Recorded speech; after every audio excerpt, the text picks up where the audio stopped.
नमस्कार विद्यार्थी मित्रांनो, नवोदयच्या सिरीजमधला हा आपला दुसरा व्हिडिओ 1.2 स्वाध्याय संख्या ज्ञान यावर आधारित हा व्हिडिओ आहे। या पाठामध्ये मूळ संख्या, संयुक्त संख्या, समसंख्या, विषम संख्या, कमाल संख्या, किमान संख्या अशा वेगवेगळ्या भागावर प्रश्न असतात। आता 1.2 मधला हे पहिलंच गणित आहे। काही संख्या दिल्यात 17, 8, 21, 13, 41, 2, 27, 31, 51 या संख्यांपैकी ज्या मूळ संख्या आहेत, मूळ संख्यांची बेरीज किती। आता मूळ संख्या कोणत्या की 2 ही सर्वात छोटी मूळ संख्या आहे, जी म्हणजे काय आहे, सम आहे। एकमेव सम असलेली मूळ संख्या 2 आहे। त्यानंतर 3, 5, 7, 9 नाही, 11, 13, 17 अशा मूळ संख्या आहेत। तर त्या मूळ संख्या इथं कोणकोणत्या आलेल्या आहेत आपण खुणा करून घेऊया। 13 एक मूळ संख्या आहे, 17 आहे, त्यानंतर 13 एक आलेली आहे, 41, 2 आणि 31, 51 मूळ संख्या नाही। 17 त्रिक 51, 17 ना भाग जातो, म्हणजे ज्या संख्येचे अवयव ती स्वतः ती संख्या, समजा उदाहरणार्थ 2 आहे, 2 आणि 1 हे 2च असतात, बे एक बे, दुसरा कुठलाही अवयव नसतो, विभाजक नसतो, त्या संख्या मूळ संख्या असतात। आणि ज्यांना कोणत्या संख्येने भाग जातो त्या संख्या संयुक्त संख्या असतात। आता ह्या मूळ संख्यांची बेरीज करा म्हणले ह्याच्यात, म्हणजे एवढा जो संख्या समूह दिलेला आहे, या संख्या समूहामध्ये ज्या ज्या मूळ संख्या आल्या त्यांची बेरीज करायची आपल्याला।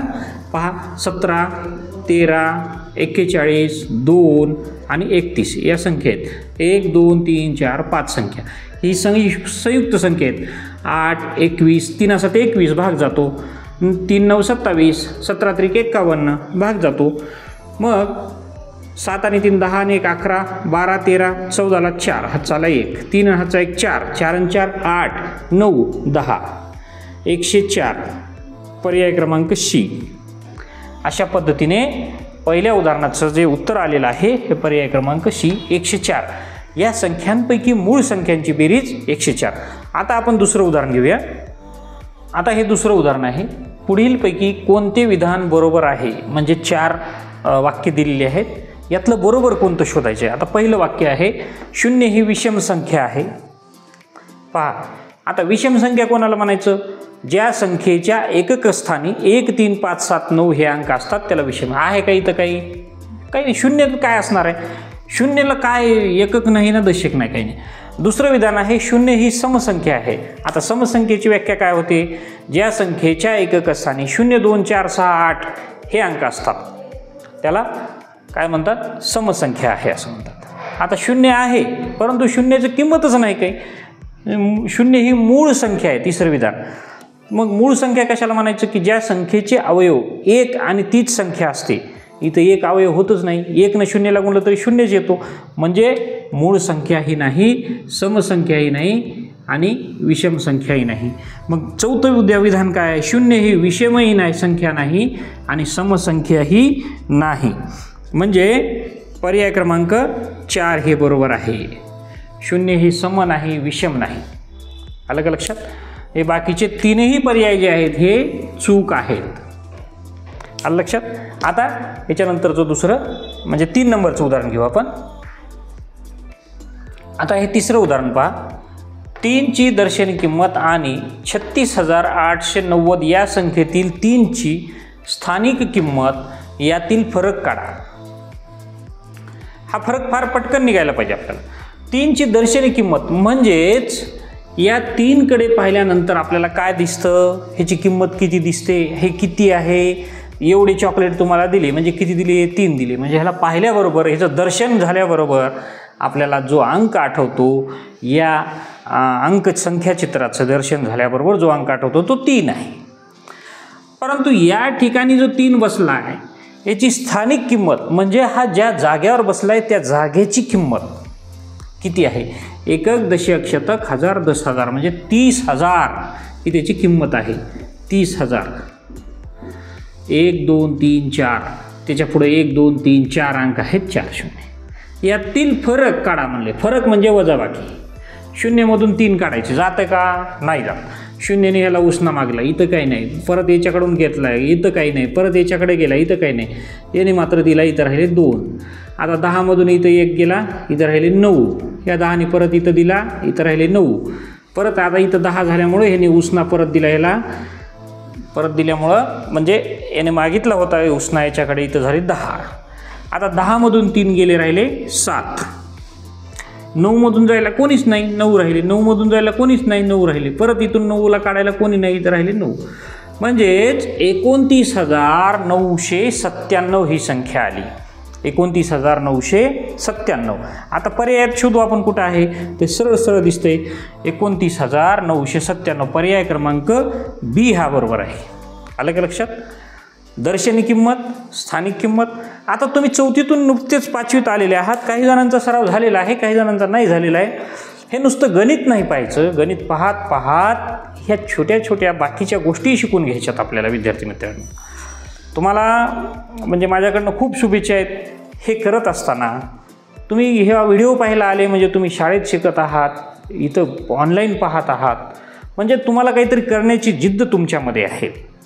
तुम्ही साधारण विद्यार्थी नाही आणि म्हणून तुमच्यामध्ये काहीतरी वेगळी ताकद आहे, वेगळी शक्ती आहे. म्हणूनच तुम्ही हा व्हिडिओ पाहायला आलात, हे करायला आलात, हे शिकायची इच्छा आहे म्हणून शिकायला आलात. आणि हे सगळे गणित होईपर्यंत तुम्ही थांबणार आहात.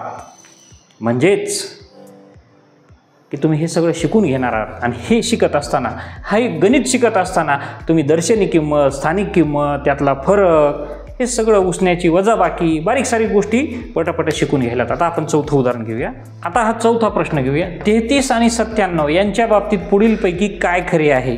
4 गोष्टी लिहिलेल्या आहेत, मांडलेल्या आहेत. या 4 पैकी 33 आणि 97 या 2 संख्यांच्या बाबतीत काय खरं आहे ते आपल्याला शोधायचे. दोन्ही मूळ संख्या आहेत का? नाही. 11 त्रिक 33, 11 आणि 33ला भाग जातो, म्हणजे हे खरं नाही. आता मला इथं दिसाले दोन्ही समसंख्या आहेत, दोन्ही विषम संख्या आहेत, सम तर नाहीतच नाही. दोन्ही 11ची गुणित आहेत, 11च्या पाड्यातली. आता 33 आहे, 97 नाही. दोन्ही सहमूळ संख्या आहेत. सहमूळ किंवा सापेक्ष मूळ संख्या असं म्हणतात की ज्या 2 संख्यांचा सामायिक अवयव हा फक्त आणि फक्त एकच असतो, एक हा अंक, त्या संख्या ह्या सहमूळ असतात. उदाहरणार्थ 3 आणि 8 या दोन्ही संख्येला एकानंच भाग जातो, एकनंच. 1 3 3, 1 8 8. तसं 33 आणि 97 या दोन्ही संख्याला 1 या संख्येनंच भाग जातो. या व्यतिरिक्त त्यांचे दुसरे कुठलेही अवयव पडत नाहीत किंवा नाहीत. म्हणून या 2 संख्यांना सहमूळ संख्या किंवा सापेक्ष मूळ संख्या असे म्हणतात. म्हणून याचं पर्याय क्रमांक बी जे आहे, दोन्ही सहमूळ संख्या आहेत. एक लक्षात ठेवायचं, सहमूळ संख्या ज्या 2 संख्यांचा सामायिक अवयव, म्हणजे सामायिक म्हणजे काय, दोघात असलेला, दोघाला सारखा असलेला. आता उदाहरण सांगतो मी तुम्हाला. 15 आणि 18 यांचे सामायिक अवयव कोणते आहेत? 15चा 3 आणि 18चा पण 3 हा सामायिक अवयव आहे. बरोबर आहे का नाही? मग त्या 2 सहमूळ होतात का? नाही. यांचा सामायिक अवयव हा फक्त एकच असला पाहिजे, म्हणजे दोन्हीला कोणत्याच एक व्यतिरिक्त कुठल्याच एका संख्येनं भाग नाही गेला पाहिजे. तेव्हा या 2 संख्या सापेक्ष मूळ संख्या अथवा सहमूळ संख्या म्हणतात. म्हणजे नुसतं उदाहरणच समजून नाही सांगायला मी, तर अशा प्रकारच्या तुम्ही आता मी जी व्याख्या सांगितली त्याच्यावरून 100 मधल्या संख्या शोधा. म्हणजे नवोदयच्या परीक्षेत हे गणित आल्यानंतर तुम्हाला ते पटपट सोडवता आलं पाहिजे. आता आपण 5वं उदाहरण. आता 5वा प्रश्न पहा. पुढीलपैकी कोणत्या अंकाची दर्शनी व स्थानिक किंमत? पहा, आपण दुसऱ्या का तिसऱ्या गणितामध्ये दर्शनी किंमत, स्थानिक किंमत शिकलेली आहे. एखाद्या संख्येमध्ये नेहमीच सारखी असते. आता त्या संख्येमध्ये 3ची दर्शनी किंमत 3 होती आणि त्या संख्येमध्ये 30,000 होती स्थानिक किंमत. म्हणजे ही सारखी आहे का? नाही, वेगळी होती. मग आता अशी एखादी संख्या पहा. आता या ठिकाणी या शून्यची किंमत, शून्याची दर्शनी किंमत काय आहे? शून्यच. पुन्हा एकक, दशक, शतक, हजार, 10,000. किती 10,000? शून्यच 10,000. म्हणजे दर्शनी किंमत आणि स्थानिक किंमत कोणतीही संख्या घ्या, तुम्हाला 60 घेतली एकक स्थानिक. इथं शून्य आहे, ह्याच्याकडे बघितल्याबरोबर बी शून्यच दिसतो. आणि ह्याची किती एकक आहे? 0 एकक. म्हणजे 0 ही एक संख्या अशी आहे की कोणत्याही संख्येत येऊ द्या, तिची दर्शनी किंमत आणि तिची स्थानिक किंमत ही सारखीच असते, नेहमीच सारखी असते, हा शब्द वापरला आहे. आता या प्रश्नांचा सराव झाल्यानंतर नवोदयमध्ये हे प्रश्न आला, फक्त बारकाईनं वाचायचं. याच्यामध्ये एखादा शब्द टाकून असं पलटू शकतात, ते नसते म्हणलं तर पुन्हा आपली भानगड होऊन बसते. आलं लक्षात? काहीतरी असा बदल झाला, तसं तर नाही होणार, परंतु प्रश्नसुद्धा आपण बारकाईने वाचला पाहिजे. हे गणित आहे, याचं उत्तर जे आलेलं आहे 0. याची कुठल्याही, आता एम मोठी संख्या घेऊन पाहिली, 10,000च्या स्थानात घेतली, लाखाच्या स्थानात घ्या, 0 लक्ष म्हणजे 0च नाव, 0 काहीच नाही, आणि 0कडे पाहिल्यानंतरही 0च, म्हणजे त्याची स्थानिक किंमत, त्याची दर्शनी किंमत ही काय असते, नेहमी 0च असते. आता आपण 6वं उदाहरण घेऊया. आता 6वा प्रश्न आहे, 4, 5, 0 आणि 3 या अंकांपासून बनणारी सर्वात लहान म्हणले किंवा किमान म्हणेल किंवा लहानात लहान म्हणेल 5 अंकी संख्या. आता तुम्ही म्हणाल इथं अंक 1, 2, 3, 4च दिसायलेत, हा 6 तर प्रश्न क्रमांक आहे, हा 6, याचा काही संबंध नाही. अंक किती आहेत? 4. संख्या बनवायची आहे 5 अंकी, कंसात ओळ टाकले, अंक पुनरावृत्त होऊ शकतात अशी संख्या कोणती? आता जे अंक दिलेत त्याच्यात आता 4 अंक आहेत, म्हणजे 1 अंक डबल येणार आहे, पुनरावृत्त होणार आहे, रिपीट होणार आहे. मग लहानात लहान संख्या बनवताना आपण काय करू, सर्वात लहान अंक आहे त्याला डबल करू, त्याला रिपीट करू, बरोबर आहे का नाही? आता पहा, इथं सर्वात लहान अंक कोणता आहे? 0. मग 0 अगोदर घेऊन 5 अंकी संख्या बनवायची का? नाही. 0 1 स्टेप आफ्टर, म्हणजे 1 घर सोडून नंतर 0 बनतो. मग 0 सोडून सगळ्यात छोटी संख्या कोणती आहे? तर 3. त्याच्यानंतर मला रिपीट करायचे, मग मी 3ला रिपीट करू का 0ला रिपीट केलेलं बरं राहील? 0ला रिपीट करणार आहे, कारण 1 संख्या पुनरावृत्त करायची आहे मला, तेव्हाच माझी ही 5 अंकी संख्या तयार होणार आहे. 0ला रिपीट का करतो? कारण 0 हा 3पेक्षा लहान आहे. मी जर इथे डबल 3 घेतला तर 0 मोठाच होणार आहे, म्हणजे सर्वात लहान संख्या नाही तयार होणार माझी. आता 3 नंतर त्याच्यापेक्षा मोठी 4 आणि सर्वात मोठी सर्वात शेवटी 30,045. 30,045 पर्याय क्रमांक बी हे उत्तर आलेलं आहे. पहा किती सोपं आहे. ही संकल्पना तुमच्यासाठी जे नवीन, ज्यांनी नवोदयचा अभ्यास अगोदर 4थीलाच केला ते सोडून द्या, पण जे नवीन 5वीला आले त्यांच्यासाठी नवीन आहे. प्रत्येक गणितात काहीतरी नवं शिकायला भेटते विद्यार्थी मित्रांनो. ही अंक पुनरावृत्त होऊ शकतात, म्हणजे ती संख्या रिपीट होते, परत परत येते. संख्या नाही. मग मला लहानात लहान संख्या तयार करायची तर लहानात लहान अंक रिपीट करेल. मला मोठ्यात मोठी संख्या तयार करायची तर मी 5ला रिपीट केलं असतं, नाही तर 5 घेऊन पुढं संख्या तयार केली असती. 0ला नाही डबल बोलवलं असतं, कारण माझ्या मनावर आहे कोणाला रिपीट करायचं. परंतु ते रिपीट करून मला संख्या कोणती तयार करायची आहे? तर सर्वात लहान संख्या तयार करायची आहे. लक्षात? आता 7वं उदाहरण घेऊ. आता हे 7वं उदाहरण आहे.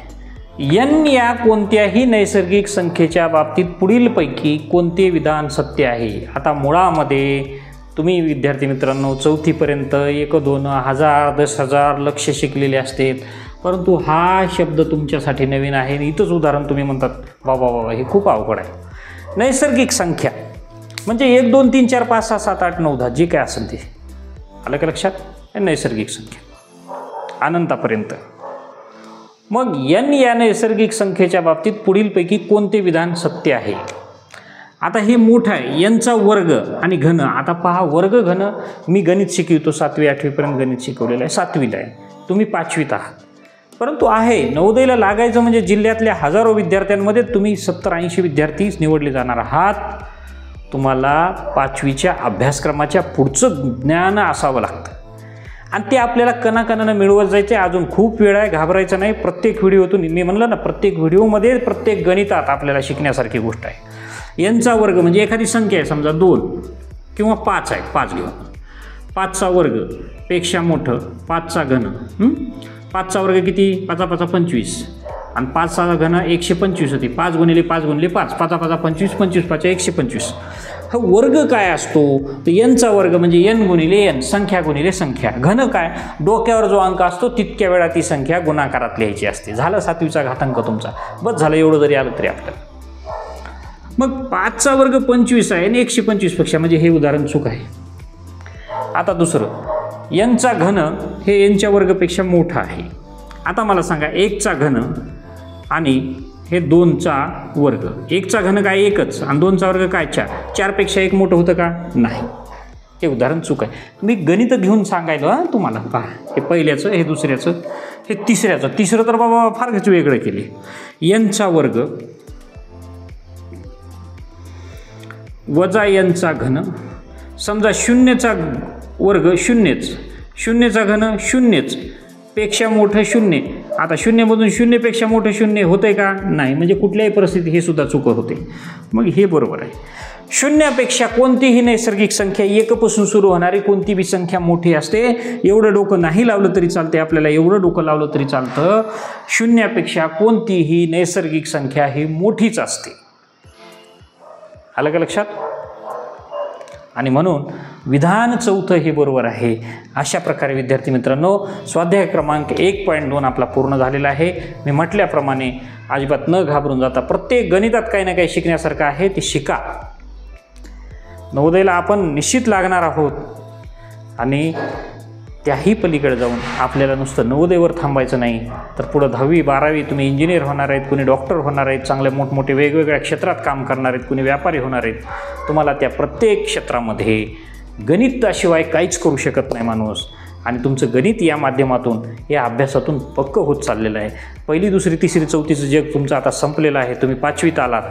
आता एक पायरी तुमची या शैक्षणिक क्षेत्रामधली वर आलेली आहे आणि तुम्हाला ती समज आलेली आहे, चांगल्या वाईटाची जाण आलेली आहे.